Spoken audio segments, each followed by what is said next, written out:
Zapraszam do wspólnej przygody z fotogrametrią.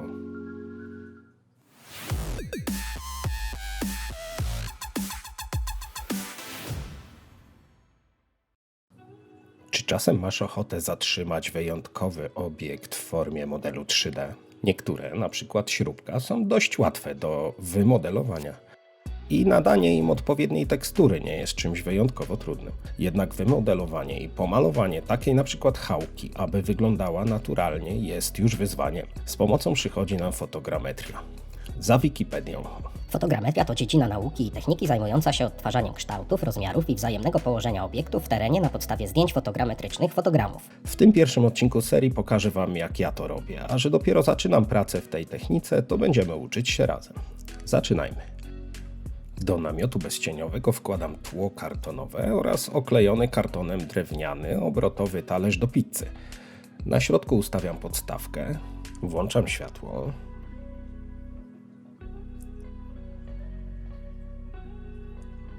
A na podstawce umieszczam obiekt, który zamienię zaraz. Teraz. Muszelkę. Ustawiam muszelkę. Muszelka ma bardzo ciekawą fakturę, którą chciałbym odtworzyć. Może być również szyszka. Stawiam aparat na statywie i obracając talerz, zmieniając wysokość aparatu, wykonuję zdjęcia. Dużo zdjęć. W tym przypadku 159 zdjęć. Aby zmienić te zdjęcia w model, potrzebne jest odpowiednie oprogramowanie. Istnieje sporo takich programów na rynku, ale ja wybrałem Meshroom. Pod filmem znajdziecie link do strony, z której możecie pobrać ten program. W dzisiejszym odcinku nie będę omawiał jakoś bardzo dokładnie funkcji tego programu, a także wszystkich ustawień, bo musiałby trwać kilka godzin. Na razie otwieram Meshrooma i przenoszę rawy, które wykonałem, do okienka Images.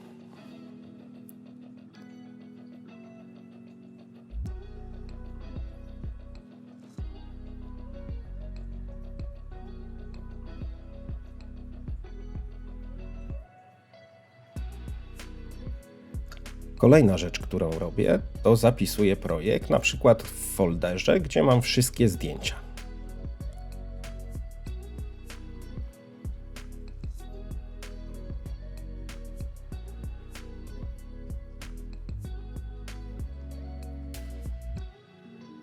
I teraz klikam Start. Zwróć uwagę na pasek na górze okna. Jego kolor informuje, w którym momencie pracy programu jesteś. Każde zdjęcie jest teraz analizowane i przetwarzane w chmurę punktów. Następnie w model 3D i teksturowany. Im więcej dodałeś zdjęć, tym dokładniejszy będzie model i tekstura, ale jego opracowanie zajmie dużo więcej czasu. Nie pozostaje nic innego jak czekać. Ok, mamy to. Pasek jest zielony, czyli wszystko się udało i zakończyło pomyślnie. Jak widzisz, w prawym oknie pojawił się dziwny obiekt. Możesz zobaczyć tutaj pozycję, z której wykonałem poszczególne zdjęcia oraz chmurę punktów wewnątrz wygenerowaną na podstawie tych zdjęć. Na razie nie przypomina to niczego.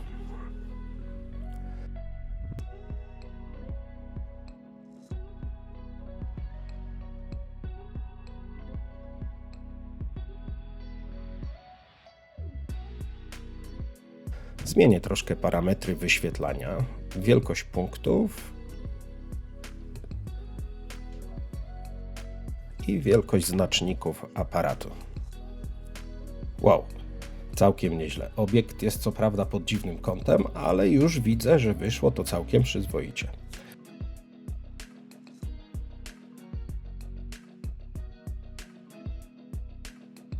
Mogę także wyświetlić mesh wygenerowany przez program. Jak widzisz, muszla wyszła naprawdę fajnie.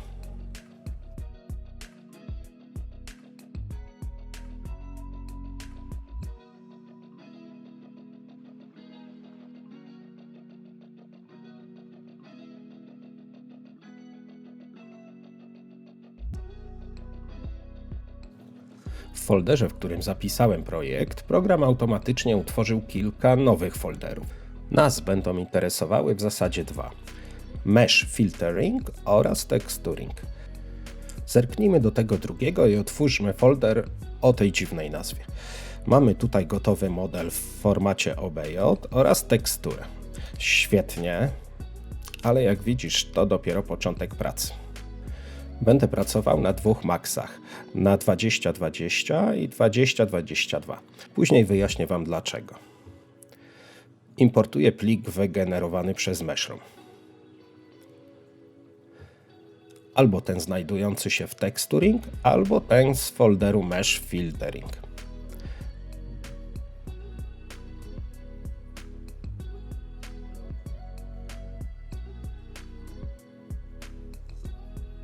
Jak widzicie, jest muszelka i jest kawałek talerza oraz stojak. Bardzo ważne, aby nie przemieścić obiektów na scenie, nie obrócić ich, ani nie zmienić ich skali. Najbardziej interesuje mnie muszelka, dlatego usuwam niepotrzebne elementy. Akurat w tym przypadku jest to bardzo proste.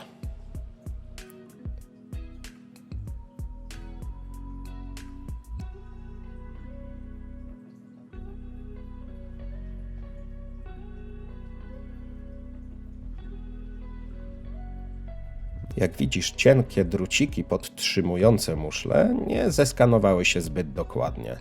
Dzięki temu muszla łatwo oddziela się od pozostałych elementów.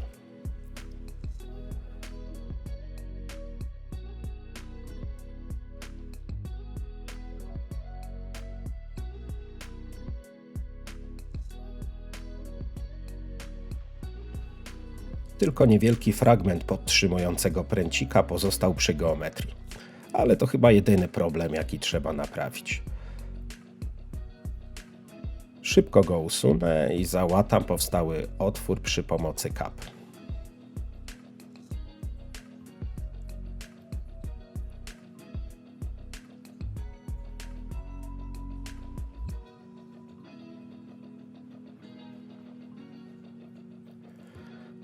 Dodam też kilka podziałów, żeby ten engon nie raził aż tak bardzo w oczy.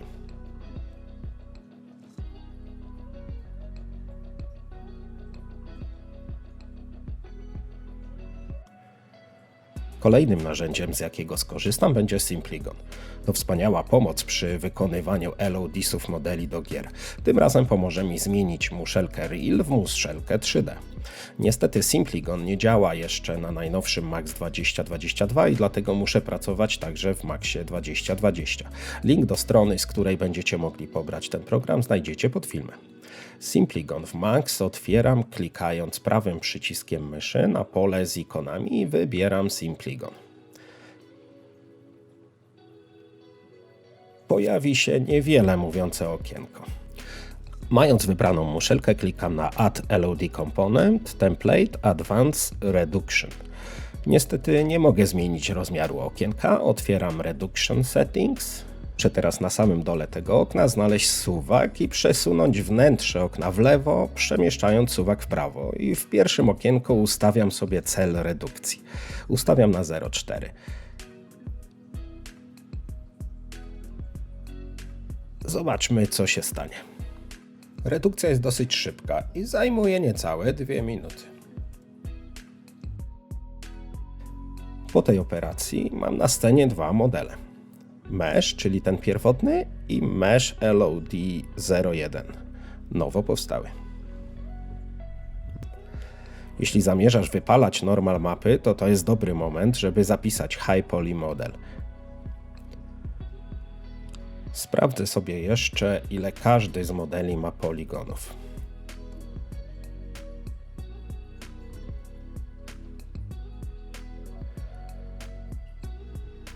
Bardzo ładnie, ale to nadal dużo za dużo jak na taką małą muszelkę.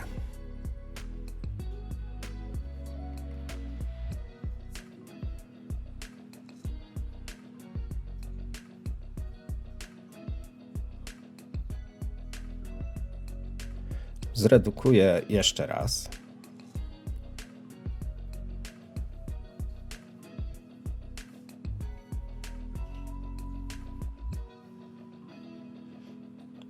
I może jeszcze raz.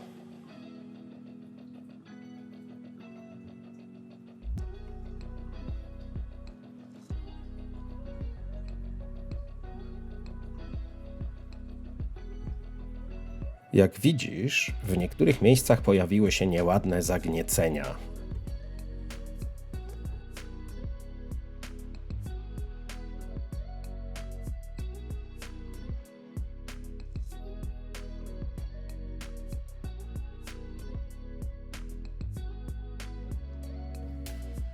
Przy pomocy Relax naprawię to, ale delikatnie, aby nie zmienić za mocno kształtu modelu.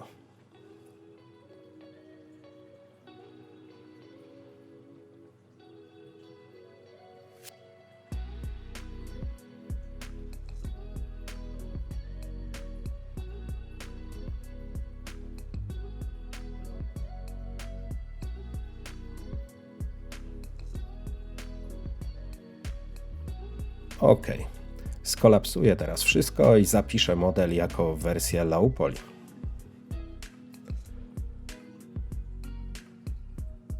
Przeskoczę szybko do Maxa 22. Został on wyposażony w najlepsze narzędzie do retopologii w naszej części galaktyki.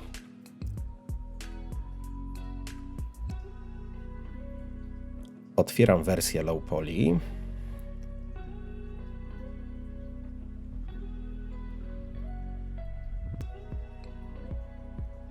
Wybieram modyfikator Retopology.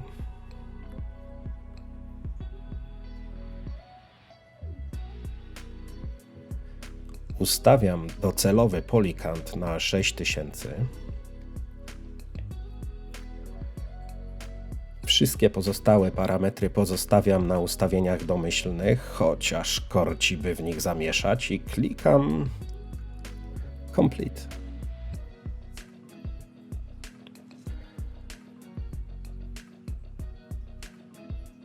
W tym przypadku cała operacja trwa dosłownie mgnienie oka i otrzymujemy siatkę składającą się z samych kładów. Musicie przyznać, że wygląda to naprawdę imponująco, ale strzeżonego i tak dalej. Skolapsuję wszystkie modyfikatory i zapiszę model.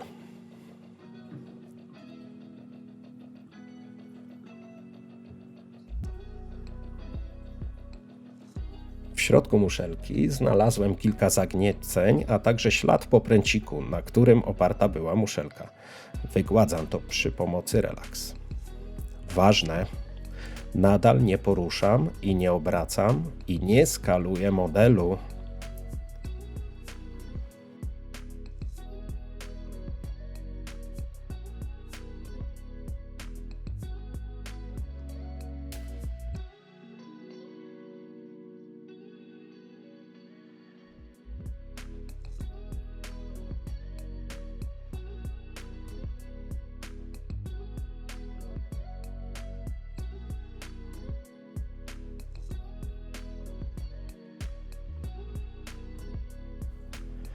OK, na razie wystarczy. Ponieważ siatka nadal jest trochę zbyt gęsta, jeszcze raz wykonam retopologię. A co? Tym razem do 5000 poli.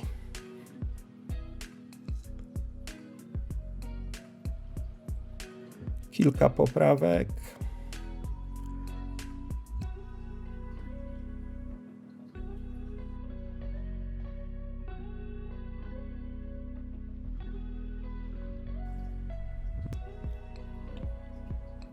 I znowu redukcja. Do 2500.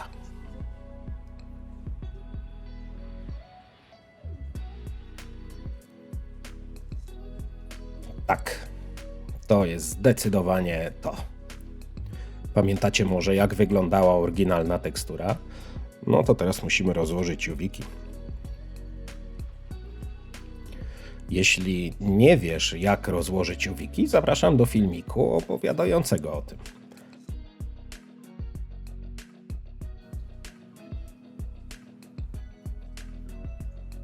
Staram się nie ciąć muszelki na zbyt wiele wysp, ale też nie chcę rozciągać jej zbyt mocno. Likwiduję też potencjalne overlapy.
Układam wszystko na jednej mapie. I bum, gotowe. Zapisuję model ponownie, a że będę wypalał normalki, to eksportuję go sobie także jako FBX.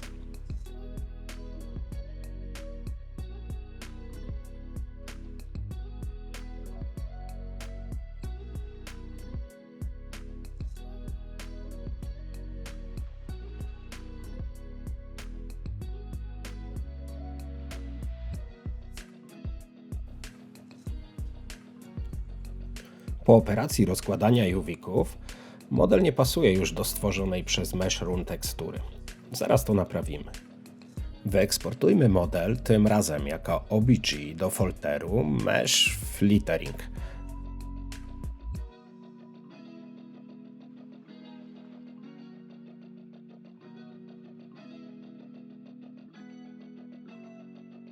Upewnijmy się, że żaden preset nie zmieni parametrów tego eksportu.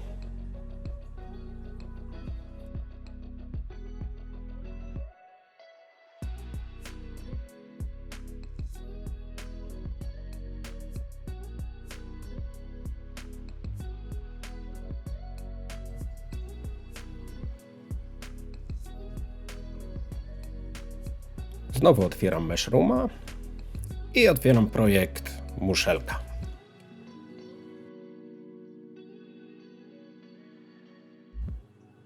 Jak widzisz, w chwili obecnej okienko Mesh Flittering jest połączone z okienkiem Texturing.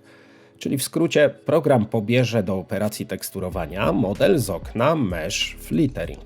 Ale my chcemy, żeby oteksturował model Low Poly, który właśnie stworzyliśmy.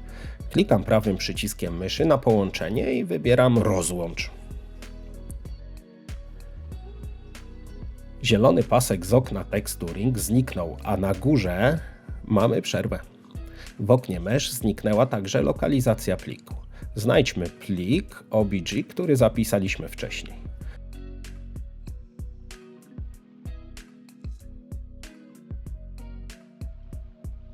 Klikam na niego prawym przyciskiem myszy z wciśniętym Shiftem i wybieram Kopiuj jako ścieżkę. Teraz Ctrl V w okienku, gdzie powinna być lokalizacja pliku, i usuwam średniki na początku i na końcu.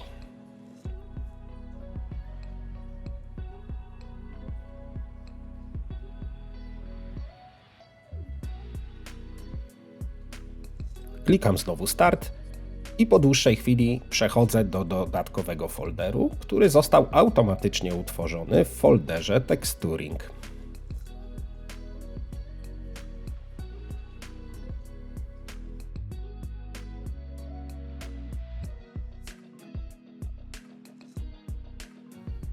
Zobacz, jaką uzyskaliśmy śliczną teksturę. Oczywiście dopasowaną do UV-ków, które wcześniej rozłożyliśmy. Nie pozostaje nic innego, jak nałożyć ją na model. Niektóre miejsca wymagają jeszcze poprawienia. Wypadałoby przygotować zestaw tekstur i wypalić normalkę na bazie modelu High Poly, ale to temat na zupełnie nową opowieść.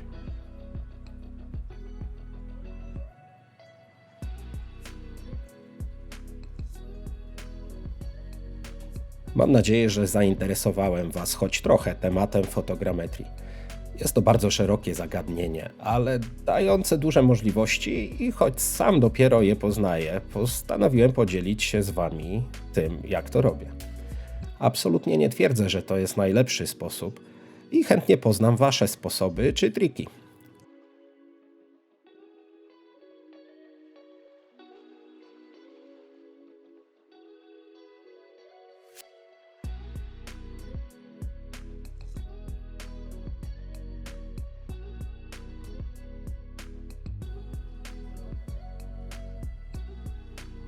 Oczywiście, jeżeli macie jakieś pytania, śmiało dajcie znać w komentarzach. I pamiętajcie o subskrypcji i kciuku w górę.